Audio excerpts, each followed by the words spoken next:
Les citoyens de la municipalité de Berry doivent s'armer de patience. Les travaux sur le pont qui relie les paroisses de Saint-Nazaire et de Saint-Gérard sont prolongés. Initialement, le pont devait rouvrir au public demain, mais ça se fera au plus tard à la mi-novembre. Les sentiments, c'est que je peux souligner quand même que les gens de Berry ont été très patients. J'ai toujours des inquiétudes, j'ai toujours des choses, des questions que je me garde en réserve au cas où qu'il arrive des circonstances incontrôlables, donc pour vraiment faire une liaison nord-sud. La municipalité a hâte que ce dossier soit derrière elle, alors que le pont est complètement fermé à la circulation depuis le mois de juin dernier.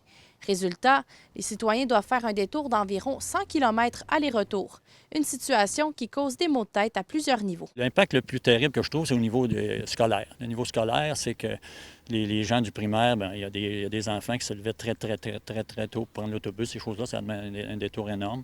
Fait que c'est ça que je dénonçais un peu en partie parce que, en plus de d'autres choses. Le ministère des Transports du Québec se dit conscient des inconvénients causés par cette situation. On nous explique que des difficultés en chantier ont été rencontrées par l'entrepreneur, notamment en ce qui concerne le plantage des pilleux. Le MTQ assure toutefois que les travaux critiques sont faits et les dernières étapes, même si elles dépendent entre autres des conditions météorologiques, ne vont pas freiner la réouverture du pont avant l'hiver.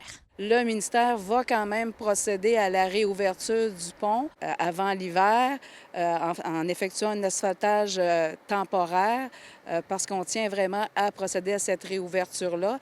S'il demeure des travaux à réaliser, bien, à ce moment-là, ils seront à compléter l'été prochain, mais il n'y aura pas de refermeture du pont à ce moment-là. Du côté de la municipalité, on nous confie que les échanges ont été difficiles avec le MTQ. Pour de futurs projets, elle espère pouvoir compter sur une meilleure collaboration avec le ministère. Noémie Rondeau, RNC Nouvelles, Berry.